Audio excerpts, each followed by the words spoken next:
السلام علیکم ورحمۃ اللہ وبرکاتہ۔ بسم اللہ الرحمن الرحیم۔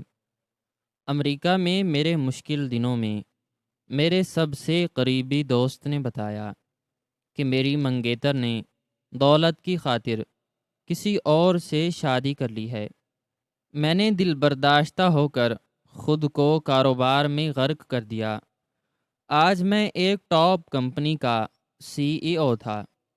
میرے اسی دوست کا کاروبار ڈوب گیا اور وہ مجھ سے نوکری مانگنے آیا۔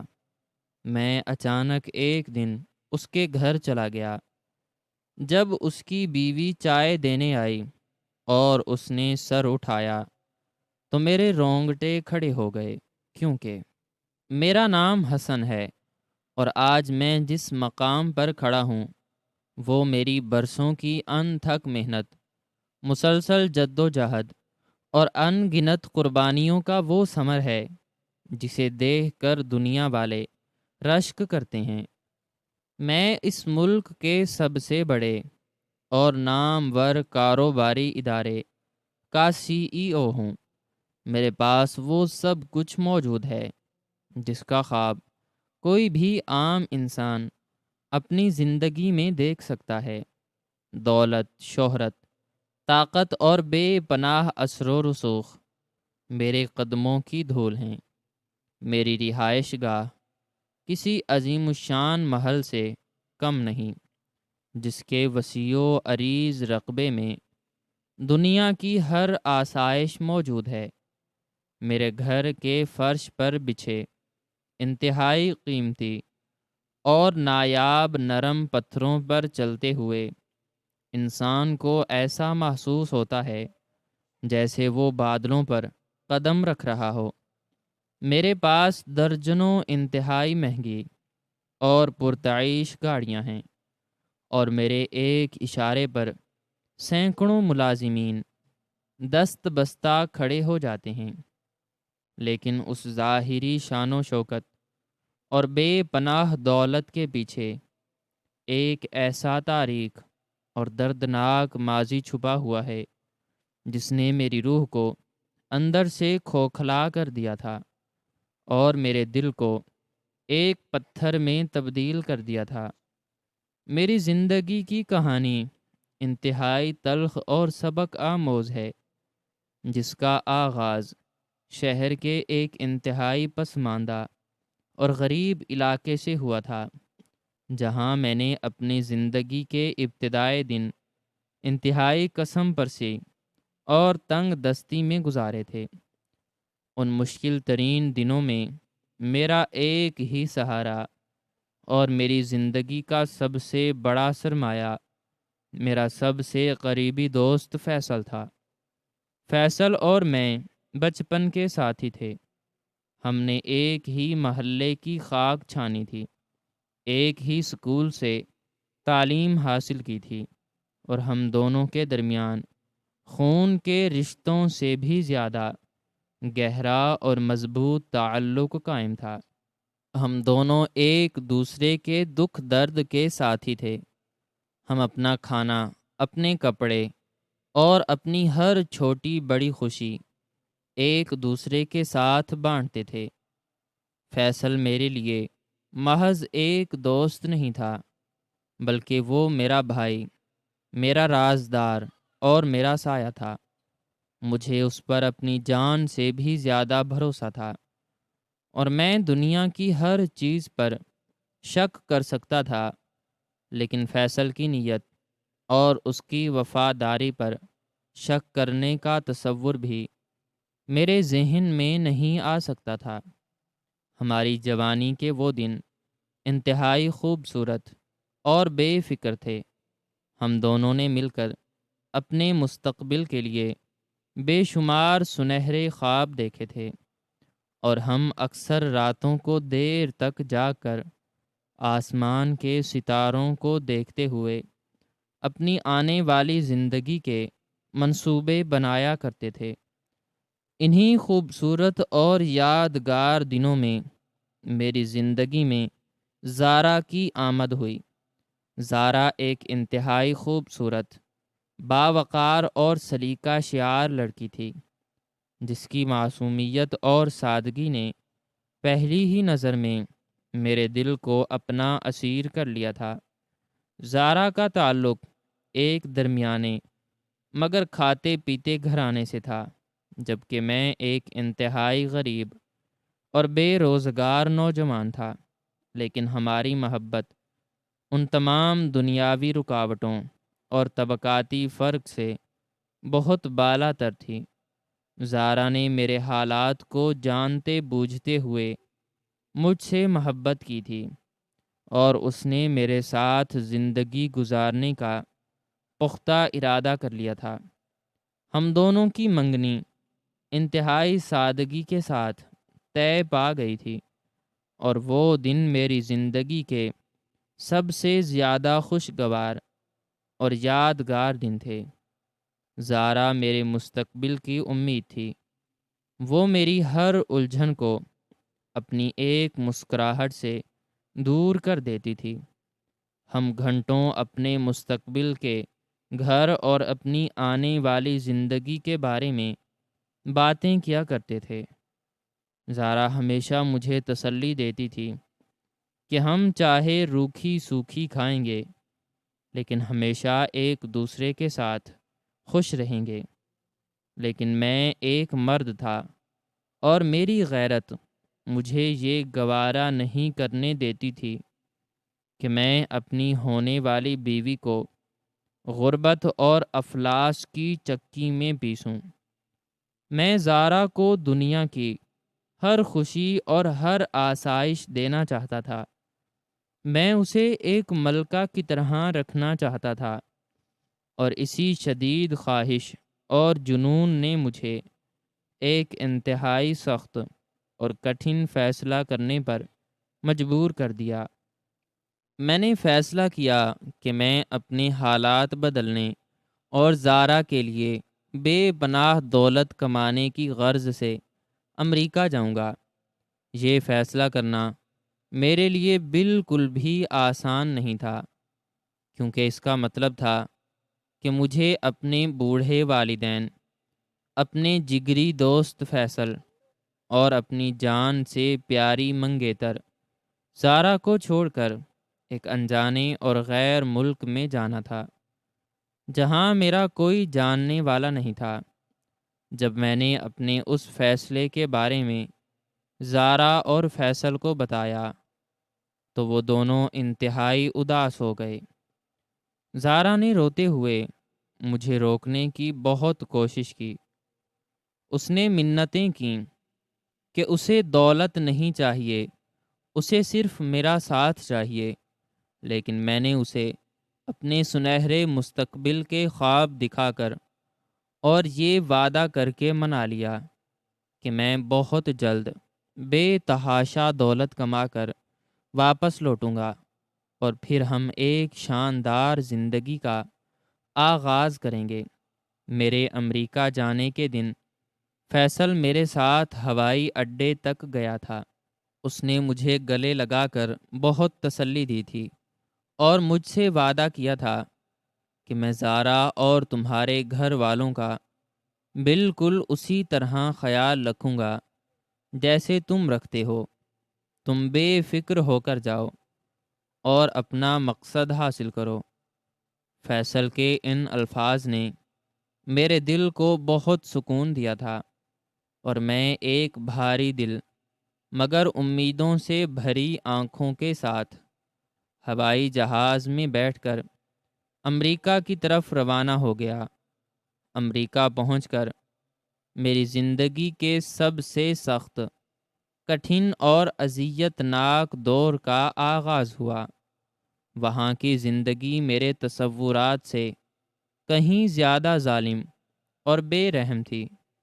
میں جس شہر میں اترا وہاں شدید سردی اور برف باری کا موسم تھا، اور میرے پاس اتنے پیسے بھی نہیں تھے کہ میں کوئی گرم لباس یا کوئی مناسب رہائش گاہ کرائے پر لے سکوں۔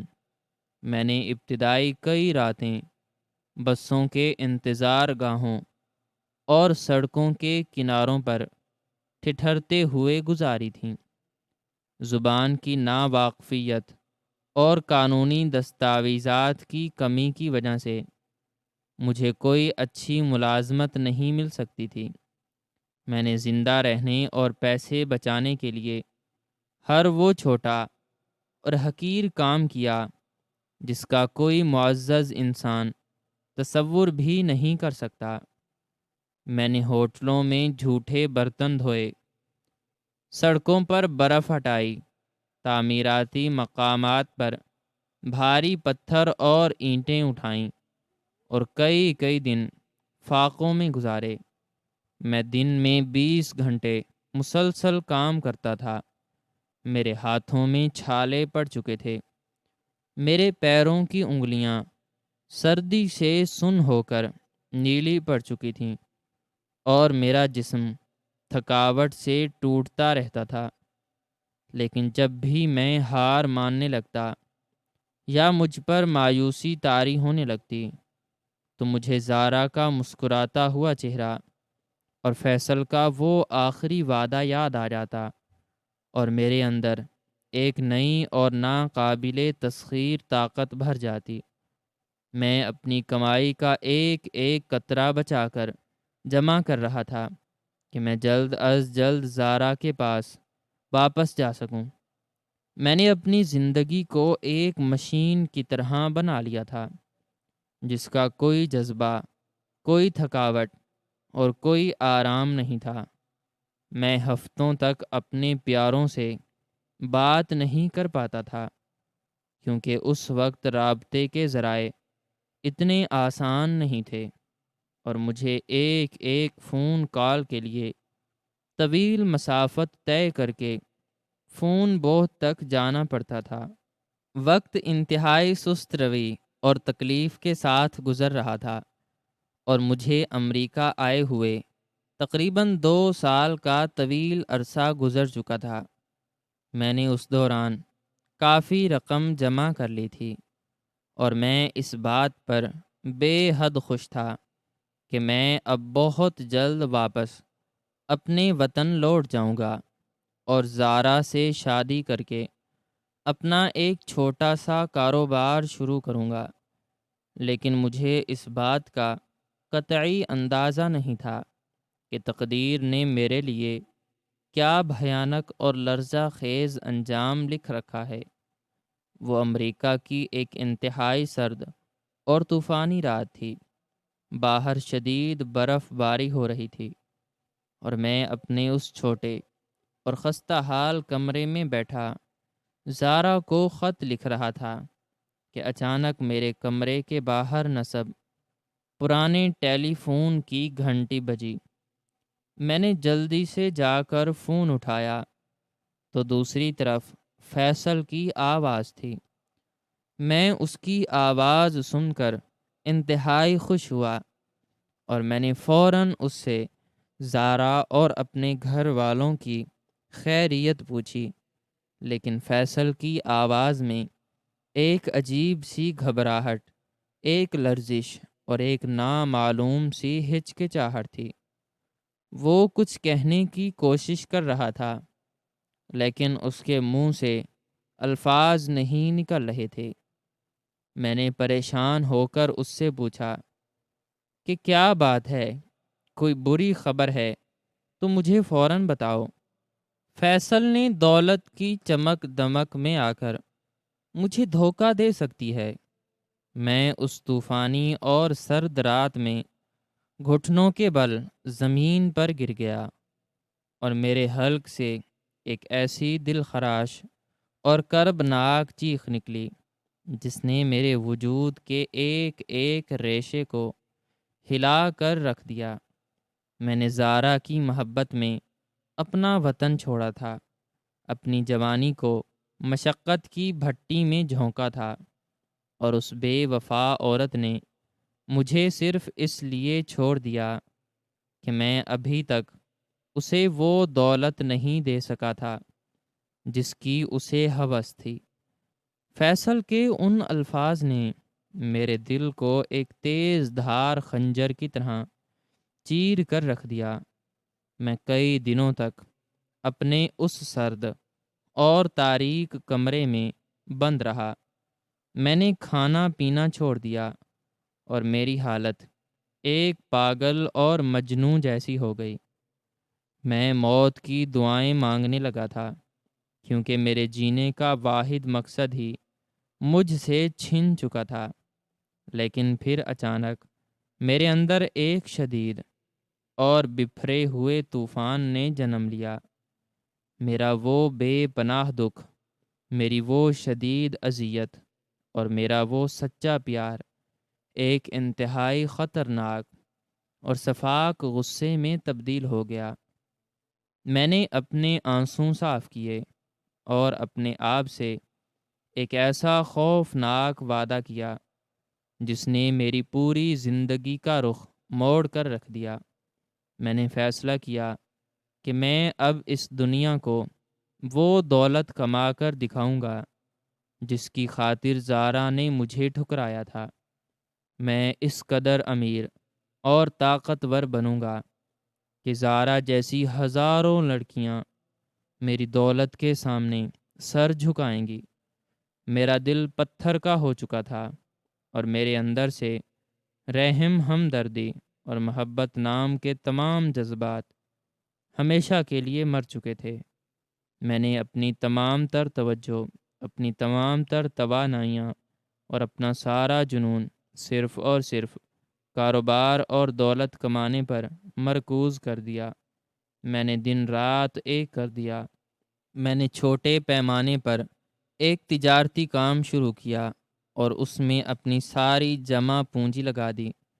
میری وہ انتھک محنت، میرا وہ پتھر دل رویہ اور میری وہ شفاق کاروباری حکمت عملی رنگ لانے لگی۔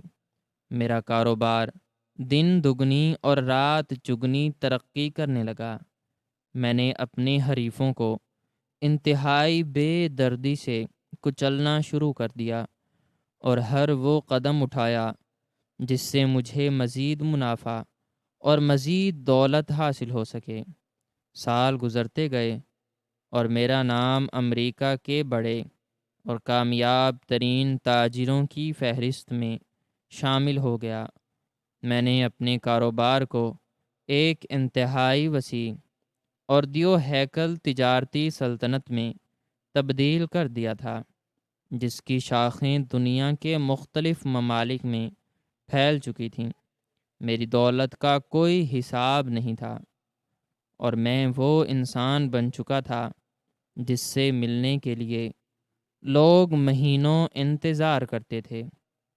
اپنی اس بے پناہ کامیابی اور طاقت کے بعد میں نے اپنے وطن واپس لوٹنے کا فیصلہ کیا تاکہ میں اپنے ملک میں بھی اپنے کاروبار کا جال بچھا سکوں اور ان لوگوں کو اپنی طاقت دکھا سکوں جنہوں نے میری غربت کا مذاق اڑایا تھا۔ میں جب اپنے ملک واپس آیا تو میرا استقبال کسی بادشاہ کی طرح کیا گیا۔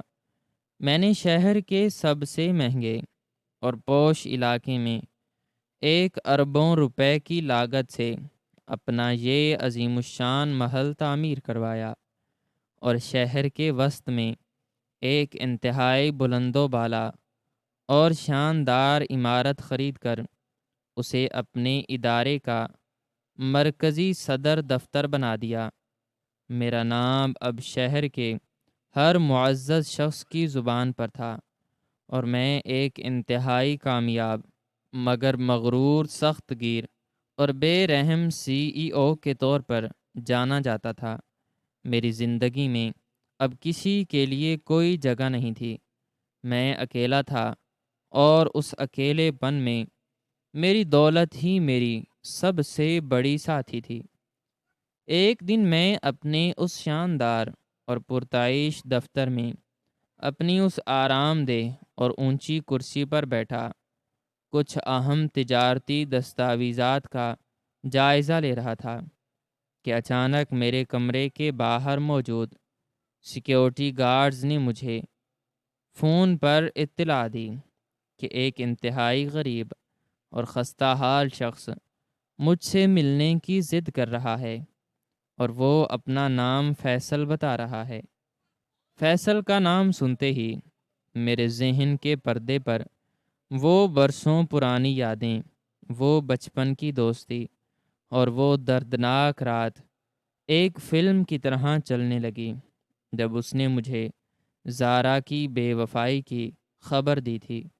میں نے اپنے جذبات کو قابو میں کیا اور گارڈ کو حکم دیا کہ اسے پورے احترام کے ساتھ اندر بھیج دیا جائے۔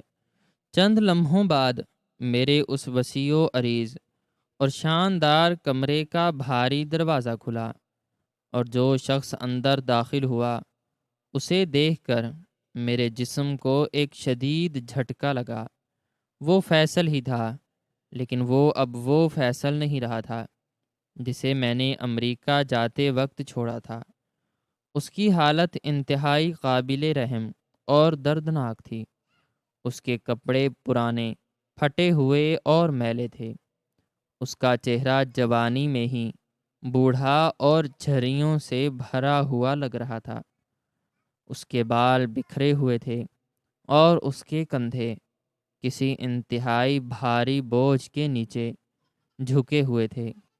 اس کی آنکھوں میں ایک شدید مایوسی، ایک بھوک اور ایک ایسی لاچارگی تھی جسے دیکھ کر کسی بھی پتھر دل انسان کا دل بھی پسیج جائے۔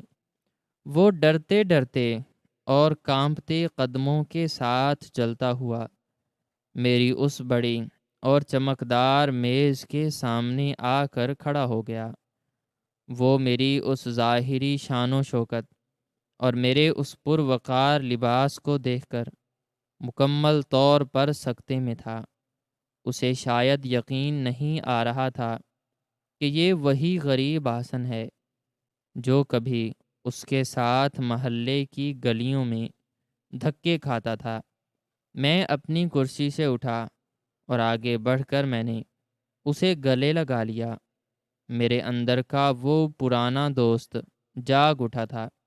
میں نے اسے اپنے سامنے موجود ایک انتہائی نرم اور آرام دہ صوفے پر بٹھایا اور اس سے اس کی اس خستہ حالی اور تباہی کا سبب پوچھا۔ فیصل پھوٹ پھوٹ کر رونے لگا اور اس نے اپنے آنسوں صاف کرتے ہوئے مجھے اپنی بربادی کی وہ داستان سنائی جس نے مجھے بھی کچھ دیر کے لیے اداس کر دیا۔ اس نے بتایا کہ میرے جانے کے کچھ عرصے بعد اس نے اپنا ایک چھوٹا سا کاروبار شروع کیا تھا جو شروع میں تو بہت اچھا چلا، لیکن پھر اسے کچھ ایسے ظالم اور دھوکے باز لوگوں سے واسطہ پڑا جنہوں نے اسے مکمل طور پر لوٹ لیا اور اسے سڑک پر لا کھڑا کیا۔ اس پر قرضوں کا اتنا بھاری بوجھ چڑھ چکا تھا کہ اس کا آبائی مکان اور اس کا سارا سامان بک گیا، اور اب وہ شہر کے ایک انتہائی پسماندہ اور گندے علاقے میں ایک چھوٹے سے کرائے کے مکان میں اپنی بیوی کے ساتھ انتہائی قسم پرسی کی زندگی گزارنے پر مجبور ہے۔ اس نے مجھے روتے ہوئے بتایا کہ اس کے پاس پچھلے کئی دنوں سے کھانے کے لیے کچھ نہیں ہے، اور وہ مجھ سے کوئی چھوٹی موٹی نوکری مانگنے آیا ہے تاکہ وہ کم از کم اپنی اور اپنی بیوی کی بھوک مٹا سکے۔ فیصل کی یہ باتیں سن کر میرے دل میں اس کے لیے ایک شدید ترس اور ہمدردی پیدا ہوئی۔ میں نے زارا کی بے وفائی کا سارا غصہ فیصل پر نکالنا مناسب نہیں سمجھا، کیونکہ اس نے تو مجھے صرف حقیقت بتائی تھی۔ میں نے فیصل کو تسلی دی اور اس سے کہا کہ تم میرے بھائی ہو اور تمہیں پریشان ہونے کی بالکل بھی ضرورت نہیں ہے۔ میں تمہیں اپنے اسی بڑے ادارے میں ایک انتہائی اعلیٰ اور باعزت نوکری دوں گا جس سے تمہاری زندگی کے تمام مسائل ہمیشہ کے لیے حل ہو جائیں گے۔ فیصل یہ سن کر میرے قدموں میں گرنے لگا، لیکن میں نے اسے سختی سے روکا۔ اس دوران فیصل نے مجھے بتایا کہ اس کی بیوی ایک انتہائی نیک اور صابر عورت ہے، جس نے اس مشکل ترین وقت میں اس کا بہت ساتھ دیا ہے، اور جب اس کے پاس کھانے کو ایک سوکھی روٹی کا ٹکڑا بھی نہیں ہوتا تھا تو اس کی بیوی صبر کے ساتھ اس کا ہاتھ تھامے رکھتی تھی۔ میں نے اس کی بیوی کی اس وفاداری کی تعریف کی، اور میرے ذہن میں فوراً زارا کا وہ بے وفا چہرہ آ گیا جس نے دولت کے لیے مجھے چھوڑ دیا تھا۔ میں نے فیصلہ کیا کہ میں فیصل اور اس کی اس نیک بیوی کو عزت دینے کے لیے انہیں رات کے کھانے پر بلاؤں گا، لیکن میں نے فیصل سے اس وقت اس ارادے کا ذکر نہیں کیا۔ میں نے اسے کچھ نقد رقم دی اور اسے کہا کہ وہ کل صبح سے اپنے کام پر آ جائے۔ فیصل مجھے بے شمار دعائیں دیتا ہوا اور روتا ہوا میرے دفتر سے رخصت ہو گیا۔ اس کے جانے کے بعد میں کئی گھنٹوں تک اپنی اس آرام دہ کرسی پر بیٹھا، ماضی کی ان تاریک اور تلخ یادوں میں الجھا رہا۔ فیصل کی اس دکھ بھری کہانی اور اس کی اس خستہ حال زندگی نے مجھے اندر تک ہلا دیا تھا۔ میرے پاس بے تحاشا دولت تھی، اور میں فیصل کی مدد کر کے ایک عجیب سا سکون محسوس کر رہا تھا۔ میں نے سوچا کہ میں فیصل کو اس کے نئے عہدے کی خوشخبری اور رات کے کھانے کی دعوت دینے کے لیے اس کے اسی ٹوٹے پھوٹے اور غریب خانے پر خود چل کر جاؤں گا، تاکہ اسے احساس ہو کہ میں اتنی دولت ملنے کے بعد بھی اپنا پرانا رشتہ اور اپنا دوست نہیں بھولا۔ یہ سوچ کر میں نے شام کے وقت اپنے دفتر سے نکلنے کا فیصلہ کیا۔ میں نے اپنے محافظوں کو ساتھ لینے سے انکار کر دیا اور اپنی ایک انتہائی مہنگی اور پرتعیش گاڑی خود چلاتا ہوا اس پسماندہ اور کچی آبادی کی طرف روانہ ہو گیا جس کا پتہ فیصل نے مجھے دفتر میں لکھوایا تھا۔ شہر کی ان تنگ تاریک اور ٹوٹی پھوٹی سڑکوں پر میری وہ چمکدار اور لمبی گاڑی انتہائی عجیب منظر پیش کر رہی تھی۔ ارد گرد کے غریب اور لاچار لوگ کھڑے ہو کر میری گاڑی کو حیرت سے دیکھ رہے تھے۔ کئی گھنٹوں کی مسافت اور تنگ گلیوں سے گزرنے کے بعد میں بالآخر اس کچے اور خستہ حال مکان کے بالکل سامنے پہنچ گیا جو فیصل کا موجودہ ٹھکانہ تھا۔ اس مکان کی حالت انتہائی خستہ تھی۔ اس کی بیرون دیواروں کا پلستر جھڑ چکا تھا، اور اس کا پرانا لکڑی کا دروازہ ایک طرف سے ٹوٹا ہوا تھا، جس میں سے اندر کا تاریک صحن واضح طور پر نظر آ رہا تھا۔ میں نے اپنی گاڑی کو ایک طرف روکا اور میں اس سے باہر نکلا۔ وہاں ارد گرد ایک عجیب سی خاموشی اور اداسی چھائی ہوئی تھی۔ میں نے سوچا کہ میں فیصل کو بغیر بتائے اچانک اس کے سامنے جا کر اسے حیران کر دوں گا۔ میں نے اس ٹوٹے ہوئے لکڑی کے دروازے کو انتہائی آہستگی سے دھکا دیا، اور بغیر کوئی دستک دیے اور بغیر کوئی آواز پیدا کیے انتہائی خاموشی کے ساتھ اس تاریک اور بوسیدہ مکان کے اندر قدم رکھ دیا۔ اندر کا منظر میری توقعات سے کہیں زیادہ ہولناک اور دل خراش تھا۔ مکان کا صحن کچا تھا، اور اس میں جگہ جگہ گڑھے پڑے ہوئے تھے جن میں پچھلی بارش کا گندا پانی جمع تھا۔ دیواروں کا پلستر جھڑ چکا تھا اور ان کی ننگی اینٹیں غربت اور افلاس کی داستان سنا رہی تھیں۔ صحن کے ایک کونے میں ایک پرانی اور ٹوٹی ہوئی چارپائی بچھی ہوئی تھی، جس پر فیصل سر جھکائے بیٹھا تھا، اور اس کے سامنے ایک چھوٹی سی آگ جل رہی تھی، جس پر شاید رات کا کھانا پکانے کی تیاری ہو رہی تھی۔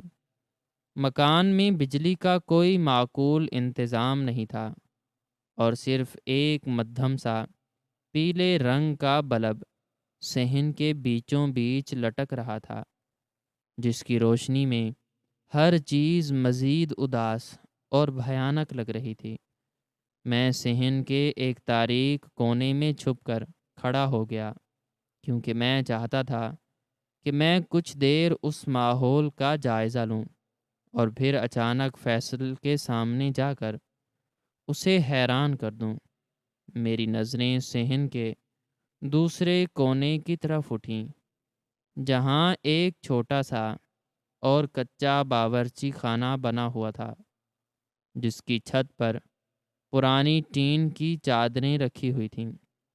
اس باورچی خانے کے اندر ایک مٹی کا چولہا جل رہا تھا، اور اس چولہے کے پاس ایک عورت بیٹھی ہوئی تھی، جس کی پیٹھ میری طرف تھی۔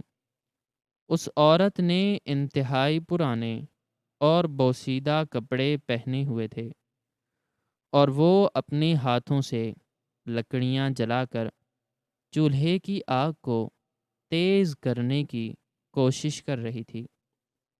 اس کی حالت دیکھ کر میرے دل میں ایک شدید ہمدردی اور دکھ کا احساس پیدا ہوا۔ میں سوچنے لگا کہ یہ بیچاری عورت کتنی صابر اور نیک ہوگی، جس نے اس قدر غربت اور تباہی کے باوجود اپنے شوہر کا ساتھ نہیں چھوڑا، اور اس قسم پرسی کی زندگی میں بھی اس کے شانہ بشانہ کھڑی ہے۔ وہ عورت آگ کے دھوئیں سے بچنے کے لیے بار بار اپنے دوپٹے سے اپنا چہرہ صاف کر رہی تھی، اور اس کے کمزور اور نحیف کندھے اس کی تھکاوٹ اور مشقت کا واضح ثبوت دے رہے تھے۔ فیصل اپنی چارپائی پر بیٹھا ہوا انتہائی مایوسی کے عالم میں خلاؤں کو گھور رہا تھا، اور اس کی حالت دیکھ کر مجھے اپنے اس عظیم الشان محل اور اپنی بے پناہ دولت پر ایک عجیب سا فخر محسوس ہوا۔ میں نے سوچا کہ آج میں اس خستہ حال جوڑے کی زندگی بدل دوں گا، اور انہیں اس جہنم جیسی زندگی سے نکال کر ایک بہترین اور خوشحال زندگی فراہم کروں گا۔ میں نے اپنے دل میں فیصلہ کیا کہ میں فیصل کو اپنے ادارے میں ایک انتہائی اعلیٰ عہدہ دوں گا، اور اس کی اس نیک بیوی کو بھی ہر وہ آسائش فراہم کروں گا جس کی وہ حقدار ہے۔ میں انہی سوچوں میں گم تھا کہ اس عورت نے چولہے پر رکھی ہوئی ایک پرانی اور کالی دیگچی میں چائے کی پتی ڈالی اور چائے تیار کرنے لگی۔ اس کے کام کرنے کے انداز میں ایک عجیب سی تھکاوٹ اور ایک ہاری ہوئی زندگی کی جھلک تھی۔ کچھ دیر بعد اس نے چائے تیار کر لی اور اسے دو پرانی اور ٹوٹی ہوئی پیالیوں میں نکالنے لگی۔ اس نے وہ دونوں پیالیاں ایک بوسیدہ اور رنگ اڑی ہوئی تشتری میں رکھیں، اور آہستہ آہستہ قدم اٹھاتی ہوئی باورچی خانے سے باہر نکل کر فیصل کی طرف بڑھنے لگی۔ میں نے سوچا کہ یہی وہ بہترین اور مناسب وقت ہے جب مجھے اندھیرے سے باہر نکل کر ان دونوں کے سامنے آنا چاہیے اور انہیں اپنی موجودگی سے حیران کر دینا چاہیے۔ میں نے اپنے کوٹ کے بٹن درست کیے اور اپنے چہرے پر ایک پروقار مسکراہٹ سجا کر اندھیرے سے باہر نکلنے کے لیے ایک قدم آگے بڑھایا۔ وہ عورت تشتری ہاتھوں میں پکڑے ہوئے فیصل کی چارپائی کے بالکل قریب پہنچ چکی تھی۔ بلب کی وہ مدھم اور پیلی روشنی اب اس عورت کے چہرے پر پڑ رہی تھی، لیکن اس کا چہرہ ابھی تک جھکا ہوا تھا۔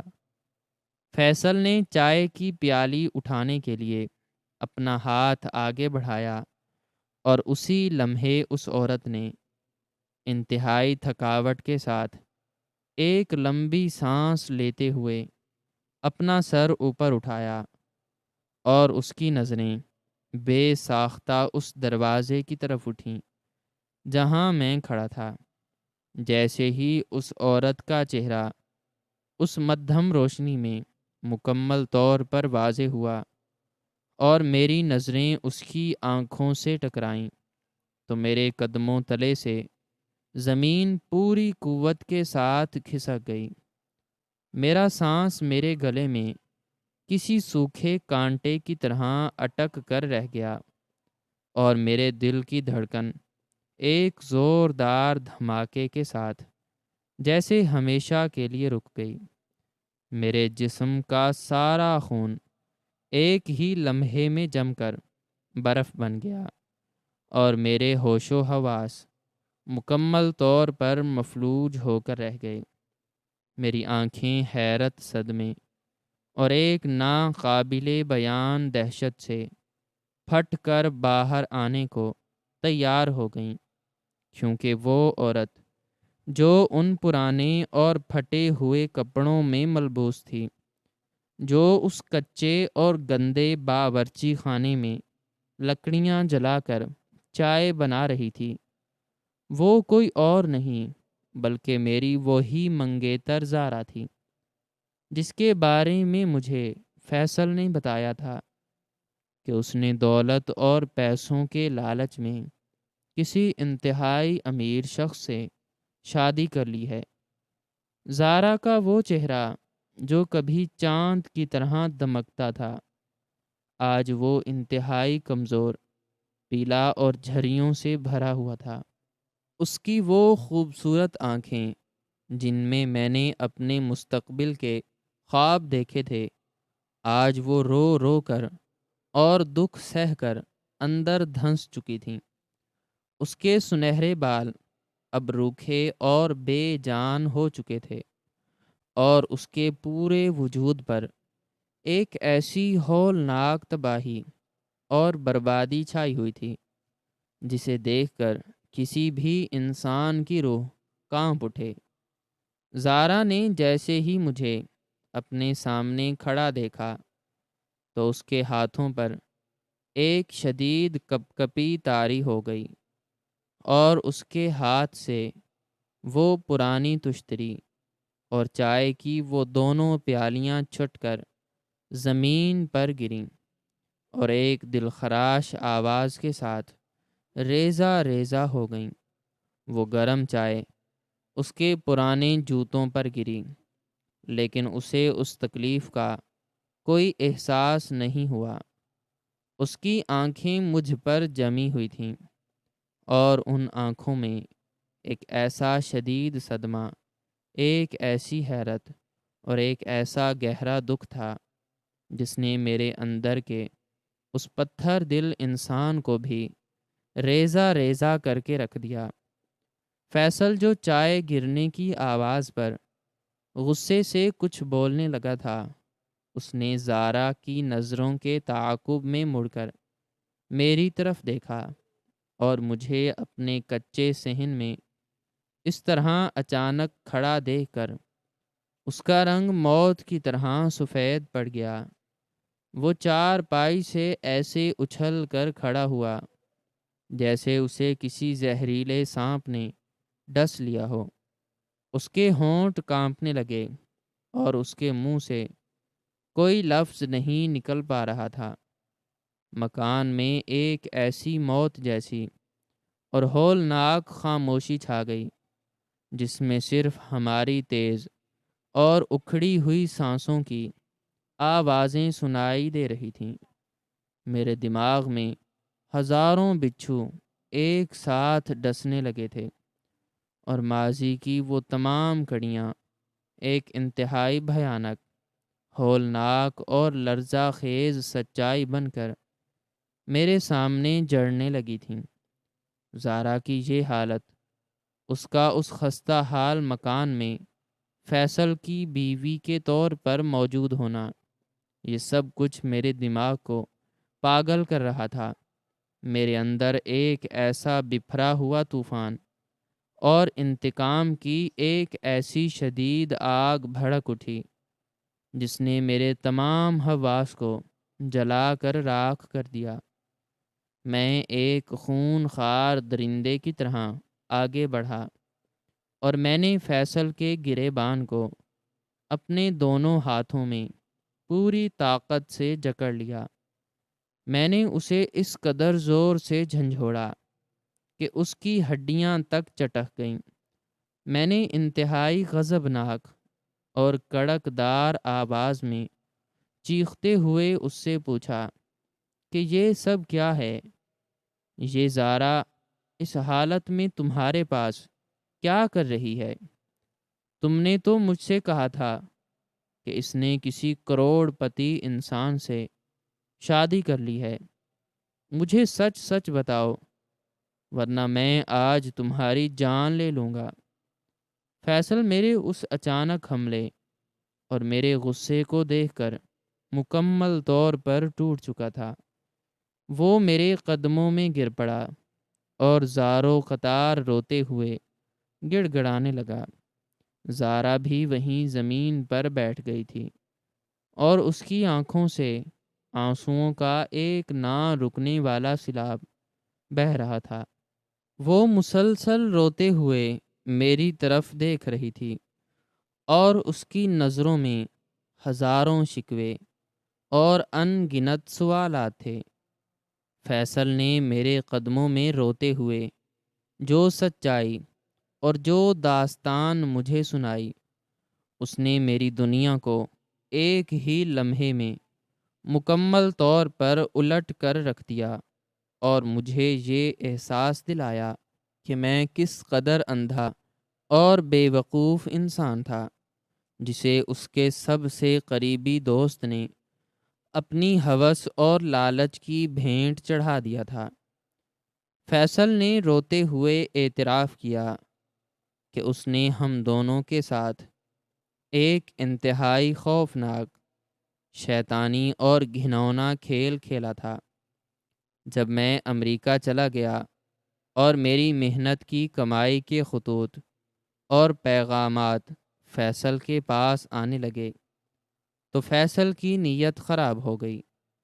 فیصل جانتا تھا کہ زارا کے والد کے پاس ایک بہت بڑی خاندانی جائیداد اور پوشیدہ دولت موجود ہے، جسے وہ زارا کی شادی کے وقت اسے دینے والے تھے۔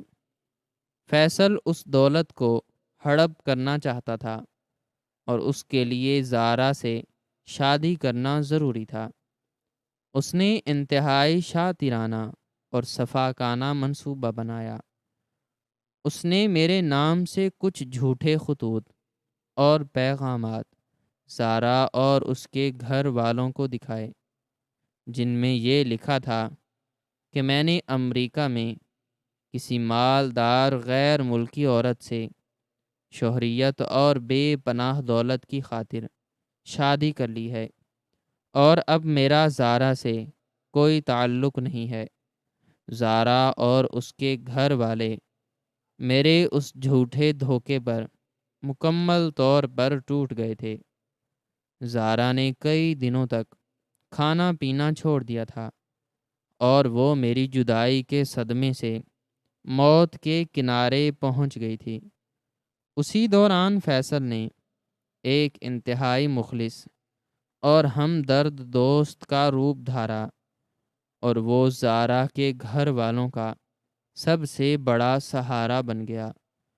اس نے زارا کو تسلی دی، اور زارا کے بوڑھے اور بیمار والد کو یہ یقین دلایا کہ وہ زارا کو ہمیشہ خوش رکھے گا۔ زارا کے والد نے مرنے سے پہلے زارا کا ہاتھ فیصل کے ہاتھ میں دے دیا اور ان کی شادی کر دی۔ دوسری طرف فیصل نے اسی رات مجھے وہ جھوٹی خبر سنائی تھی کہ زارا نے دولت کی خاطر کسی اور سے شادی کر لی ہے، تاکہ میں کبھی واپس لوٹ کر نہ آؤں اور اس کی سچائی کبھی سامنے نہ آ سکے۔ فیصل کی اس ہولناک اور شیطانی سچائی نے میرے اندر ایک ایسا زلزلہ برپا کر دیا تھا جس نے میری روح تک کو چھلنی کر دیا تھا۔ میں نے اپنے ہی جگری دوست پر اندھا اعتماد کیا تھا، اور اس درندے نے میری پیٹھ میں وہ خنجر گھونپا تھا جس کا زخم کبھی نہیں بھر سکتا تھا۔ فیصل نے مزید روتے ہوئے بتایا کہ زارا سے شادی کے بعد اس نے زارا کی تمام خاندانی جائیداد اور دولت اپنے نام منتقل کروا لی تھی، اور پھر اسے اپنی بری لت اور جوئے میں اڑانا شروع کر دیا۔ اس نے انتہائی غلط اور غیر قانونی تجارتی کاموں میں وہ ساری دولت لگا دی، اور چند ہی سالوں میں اس کا سارا کاروبار ڈوب گیا، اور وہ ارب پتی سے ایک بھکاری بن کر سڑک پر آ گیا۔ اس کی ان غلط حرکات کی وجہ سے اس کے تمام دوست اور رشتہ دار اسے چھوڑ گئے، اور وہ زارا کو لے کر اس گندے اور کچے مکان میں رہنے پر مجبور ہو گیا۔ زارا نے اس دوران کئی بار خودکشی کی کوشش کی، لیکن فیصل نے اسے ڈرا دھمکا کر اور اس کی مجبوری کا فائدہ اٹھا کر اسے اپنے ساتھ اس جہنم جیسی زندگی میں قید رکھا۔ جب فیصل نے شہر میں میری شاندار واپسی اور میری بے پناہ کامیابی کی خبریں سنیں تو اس کے دل میں ایک بار پھر لالچ جاگ اٹھا۔ اس نے سوچا کہ میں اس کی اس سچائی سے نا واقف ہوں، اس لیے وہ میرے پاس ایک مظلوم اور لاچار دوست بن کر گیا تاکہ وہ مجھ سے نوکری اور پیسہ حاصل کر سکے، اور اس نے زارا کو اس مکان میں چھپا کر رکھا تاکہ مجھے کبھی اس کا راز معلوم نہ ہو سکے۔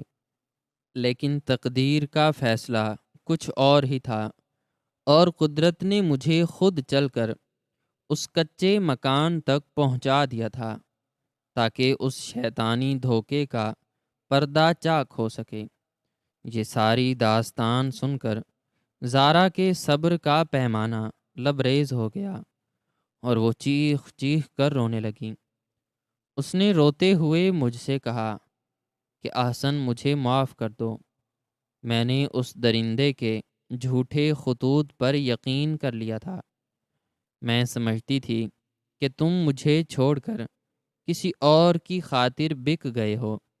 میں نے اپنی پوری زندگی اس ظالم کے قید خانے میں صرف اس لیے گزاری کیونکہ میرے دل میں تمہاری محبت اور تمہاری یادوں کے سوا کچھ نہیں بچا تھا۔ میں ہر روز مرتی تھی اور ہر روز جیتی تھی۔ تم نے اتنی دولت کما لی، لیکن میری زندگی کی ساری خوشیاں اور میری جوانی اس غربت اور اس دھوکے کے بھینٹ چڑھ گئی۔ زارا کی ان چیخوں اور اس کی اس حالت نے میرے دل کو ٹکڑے ٹکڑے کر دیا۔ میں جس دولت اور جس شان و شوکت پر فخر کر رہا تھا، آج وہ ساری دولت مجھے مٹی اور کوڑے کے ڈھیر سے بھی زیادہ حقیر لگ رہی تھی۔ میں نے اس دولت کو کمانے کے لیے اپنی زندگی کا سب سے قیمتی رشتہ اور اپنی سب سے سچی محبت کھو دی تھی۔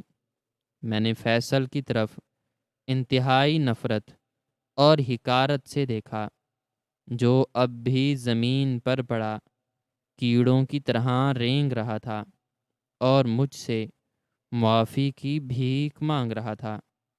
میں نے اس کی طرف جھک کر انتہائی سرد اور خوفناک لہجے میں کہا کہ تم نے میرے ساتھ جو کیا اس کی سزا تمہیں کوئی انسان نہیں دے سکتا۔ تم نے میری محبت کو بیچا اور ایک معصوم لڑکی کی زندگی برباد کی۔ تم مجھ سے نوکری مانگنے آئے تھے تاکہ تم اپنا یہ گرا ہوا وجود سنبھال سکو، لیکن آج کے بعد تم اس شہر میں کہیں بھی کوئی کام نہیں کر سکو گی۔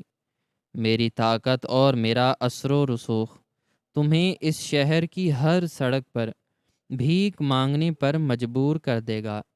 تم نے جس دولت کی خاطر یہ سارا شیطانی کھیل کھیلا تھا، اب وہ دولت تمہارے لیے ایک ایسا عذاب بنے گی جس سے تم موت تک نہیں نکل سکو گے۔ میں نے زارا کی طرف دیکھا جو اب بھی زمین پر بیٹھی رو رہی تھی۔ میں جانتا تھا کہ وقت کا وہ پہیہ اب الٹا نہیں گھوم سکتا، اور جو کچھ ہم دونوں نے کھو دیا تھا وہ اب اس دنیا کی کوئی بھی طاقت اور کوئی بھی دولت واپس نہیں لا سکتی تھی۔ ہماری زندگیاں اس ایک دھوکے کی وجہ سے مکمل طور پر تباہ ہو چکی تھیں۔ زارا اب کسی اور کی بیوی تھی اور میں ایک ایسا کامیاب انسان تھا جس کے پاس دنیا کی ہر چیز موجود تھی سوائے اس سکون اور اس خوشی کے جس کی خاطر میں نے یہ ساری دوڑ لگائی تھی۔ میں نے اپنی جیب سے وہ تمام نقد رقم نکالی جو میرے پاس موجود تھی اور اسے زارا کے قدموں میں پھینک دیا۔ میں نے ایک آخری بار اس کے اس مرجھائے ہوئے چہرے کو دیکھا اور اپنے دل پر ایک انتہائی بھاری پتھر رکھ کر اس تاریک اور بوسیدہ مکان سے باہر نکل آیا۔ باہر کی ہوا انتہائی سرد تھی، لیکن میرے اندر جو طوفان چل رہا تھا اس کے سامنے یہ سردی کچھ بھی نہیں تھی۔ میں اپنی اس انتہائی مہنگی اور پرتعیش گاڑی میں بیٹھا اور اس شہر کی ان تاریک سڑکوں پر ایک اندھے اور بے سمت سفر پر نکل پڑا۔ میری آنکھوں سے آنسوؤں کا ایک نہ رکنے والا سلسلہ جاری تھا اور میرا دل خون کے آنسو رو رہا تھا۔ اس دن مجھے یہ انتہائی ہولناک اور دردناک حقیقت سمجھ میں آ گئی کہ اس دنیا میں انسان پر اندھا اعتماد کرنا سب سے بڑی اور جان لیوا غلطی ہے، اور دنیا کی کوئی بھی دولت، کوئی بھی کامیابی اور کوئی بھی شان و شوکت ان رشتوں اور ان محبتوں کا متبادل نہیں ہو سکتی جو انسان کھو دیتا ہے۔ میرا وہ دوست جس پر میں اپنی جان نچھاور کرتا تھا، اس نے مجھے وہ سبق سکھایا تھا جس نے میری زندگی کو ایک ایسے اندھے کنویں میں دھکیل دیا تھا جہاں میرے پاس گننے کے لیے اربوں روپے تو تھے، لیکن میرے آنسو پہنچنے والا اور مجھے سچے دل سے چاہنے والا کوئی نہیں تھا، اور میں اپنی اس عظیم الشان تجارتی سلطنت کے سب سے اونچے مینار پر کھڑا ایک انتہائی تنہا، بے بس اور ٹوٹا ہوا انسان بن کر رہ گیا تھا، جس کا ماضی ایک دھوکہ تھا اور جس کا مستقبل ایک کبھی نہ ختم ہونے والا کٹھن اور اذیت ناک سفر تھا۔ اور یہی قدرت کا وہ بے رحم اور کڑا انصاف تھا جس نے ہم تینوں کو ہماری غلطیوں اور ہمارے فیصلوں کی وہ خوفناک سزا دی تھی جسے ہم اپنی آخری سانس تک بھگتنے پر مجبور تھے۔ ناظرین و سامعین، ہماری آج کی یہ سٹوری آپ کو کیسی لگی؟ کمنٹ سیکشن میں اپنی رائے کا اظہار ضرور کریں، اور مزید اس طرح کی ویڈیوز دیکھنے کے لیے ویڈیو کو لائک کریں، شیئر کریں اور چینل کو سبسکرائب کرنا نہ بھولیں۔ شکریہ۔